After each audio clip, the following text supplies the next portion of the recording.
Hello everyone, this is Dramarama, and I was thinking about the name of this YouTube channel and just generally the website, and I was like, well, what do we do? Well, we have drama, which is when you approach a problem. It's like, you may say it's boring, or there could be drama. It kind of depends on you, but there's always going to be drama in some ways. You might just be sad or happy, but then what matters is how you approach the drama, which is the Rama. Right? Drama, the Rama that comes after. So today is another video where we are going to be going to UT. The whole purpose of today's discussion, today's engagement with UT students is that let's see how deep one can think. And it's obviously a lot harder to think whenever you're approaching whenever you know the answer to the problem. The solution completely does not matter. What matters is one's engagement with the puzzle and to see how deep one can actually think with the puzzle. But yeah, anyways, so wish me luck. What was your name? I'm Wyatt. Wyatt, nice to meet you, Wyatt. I'm Daniel. Nice to meet you. Okay. Yeah, just kind of think through it. Okay. See what you think.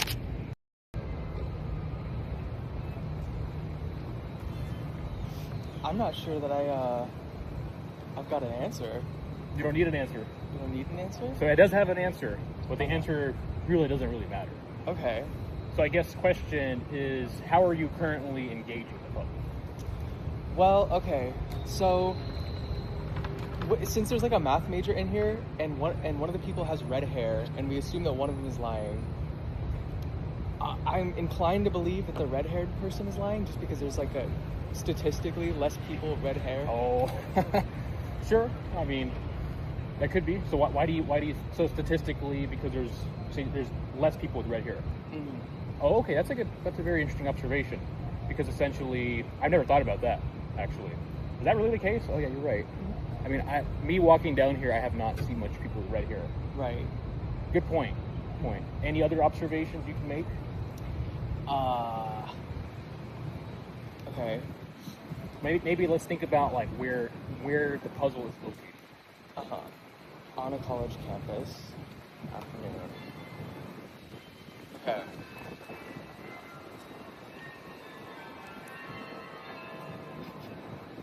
Okay.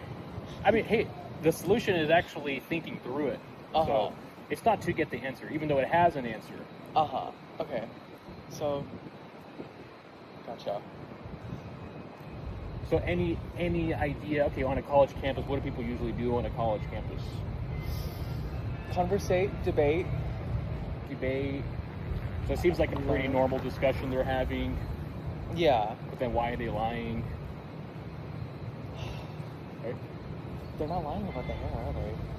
Oh, but they are. They could be lying about the major. Actually, correct. Okay, I see. So what are they? So okay. They never mentioned the black hair, so the math major would have black hair. Did they never mention the? Can you repeat that one more time? Math major never mentioned anything about their black hair, so that wasn't up for debate, like as true or false. So the math major would have. But none of them also mentioned. But the guy with the red hair never mentioned anything about his red hair. Right. So he would also have red hair. Why do you think that? Because it's saying that they're lying, but in the quotations they never talk about their hair. Why? Why? What do you mean, why? So, okay, cool. So essentially, I have a question. If the person who said he was the math major, so the guy who had black hair, according to the puzzle, what color? So provided that he said that so he's like, I'm a math major. You don't know if he's telling the truth or not, right? But we do know 100% that he has black hair. Yeah. What if that guy is lying? What if that guy is lying? What if he's lying about being a math major? What major would he be? What major would he be if he was lying?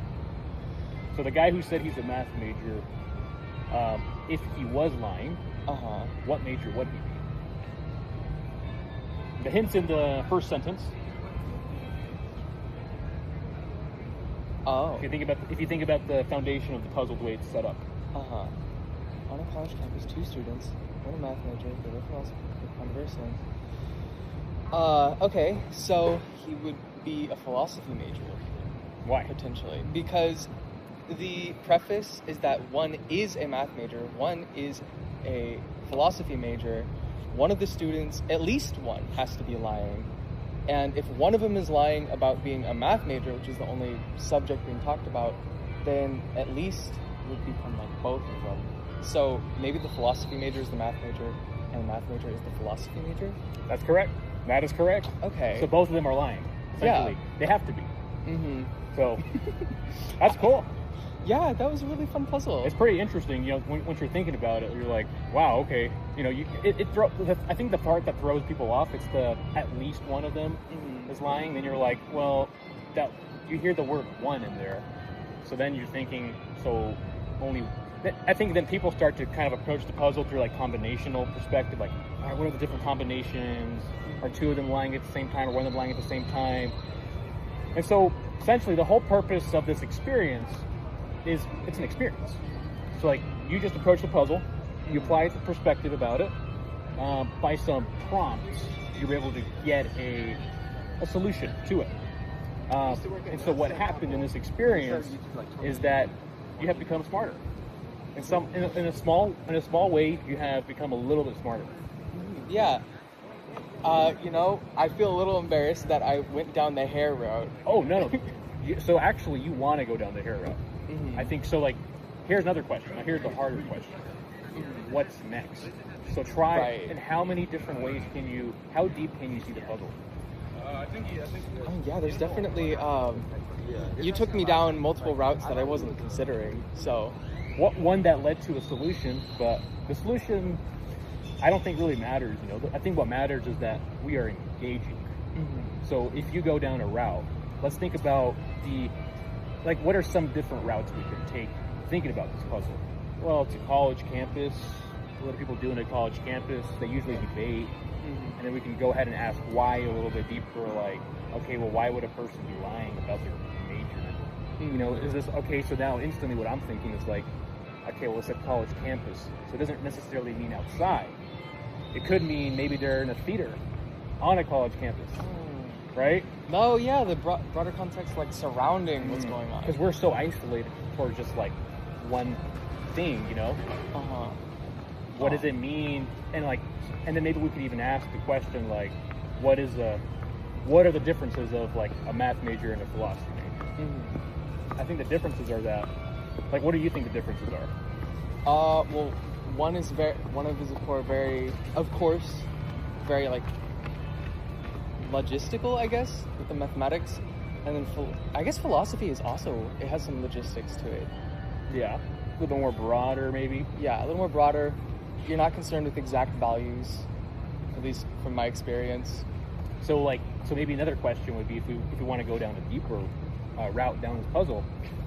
You know, what if a philosophy major? You know, like philosophy majors, they're always asking like these why questions. They're more they're more based on like meaning, whereas math majors are more like statistical. Like they want to know exactly the right answer. Whereas philosophy majors are a little bit more like they're more flying out there. So maybe a question would be, well, maybe what if the philosophy major, the puzzle said he's lying, but what if the philosophy major didn't think he was lying? What if he was like, oh, well, I'm lying because today I'm playing the opposite day. I don't know what philosophy majors do. I'm playing the opposite day, so a tree is actually not a tree, it's something else. Right. Okay. Yeah. That's an interesting way of considering it. It's giving off like the same vibes as those math puzzles where you have to consider something like almost entirely different to solve it. Like yeah. I don't know, there's like this one about coins where I think the solution is like, oh, you stack the coins, but you don't consider it because you're thinking on like a 2D plane for it. Oh, okay. Yeah, because, you know, we're so close-minded. So that's pretty cool. Yeah, essentially the experience that we just kind of went down, this is more like, this is what I'm trying to get people to start thinking about, like, hey, how aware are you? So the core about this experience is that, if I ask you, hey, do you understand? What kind of answer would you give? What kind of answer would you give? You'd probably say, hey, yes or no. Mm-hmm. Like, do you understand? Yes or no. But understanding is a spectrum.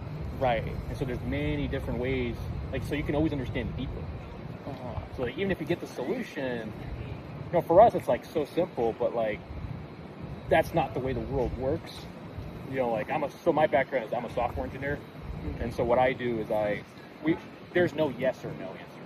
Like we literally we build software, but it's so gradient. It's never binary. Mm-hmm. Like you need to understand on different levels. Okay, how does this impact this? And so I feel like, a lot of times, like, college is kind of like, in university, they kind of pinpoint people to just like, oh, get the right answer, boom, you're good. Where actually the process is what matters. Mm-hmm. So how you get to that. And there's actually some cool elements you can use. So that puzzle is actually from this book by Edward Burke. It's so beat up because I really read this like a million times. Yeah. But you'll notice, like, there's even like another puzzle here. This is a hard one. Like, for each of the following 10 statements, determine if the statement is true or false. It's on my website if you want to visit it. Okay. It's really I was working on it today for I think 75 minutes. I could not get it. Oh, okay, that's super cool. I love this. It's really interesting to be guided through the puzzle, of course, and think about the process of it. Yeah, there's ways you can understand deeper. One of them is understanding deeply. This is like Earth. It's like a tree. So if you think about so one example of one that I really love is adding the adjective. So during the time period of the World War, when World War I started, they didn't originally call it World War I. They called it what? They called it the Great War or something. Yeah, right? the war to end all wars, which then is a stupid name because World War II started, and they only called it World War I after World War II started. So what if they would have just called it exactly what it was, World War I? You can do this with anything. Like if you're ever facing a challenging problem, like even this one, we can start describing it. We can say, this seems very binary. Two students, flying. Two students, two pieces of hair. We could have definitely applied to add the adjective. You can add 10 adjectives. Mm-hmm. You can also apply failing effectively. So if someone tells you, hey, you have this crazy challenge you got to do, and they say, wait, but you got to go fail 10 times first. Well, what's your perspective? First failure. So you fail one time. What are you thinking now? If you have to fail 10 times to succeed. Mm-hmm. One down. 9 to go. Right. We made forward progress. Yeah. Okay. So it's a very process-oriented experience that I'm trying to bring. It's very based on that book, Making Up Your Own Mind. So hopefully you enjoy the process. If you're curious about what I'm doing, essentially, I have a website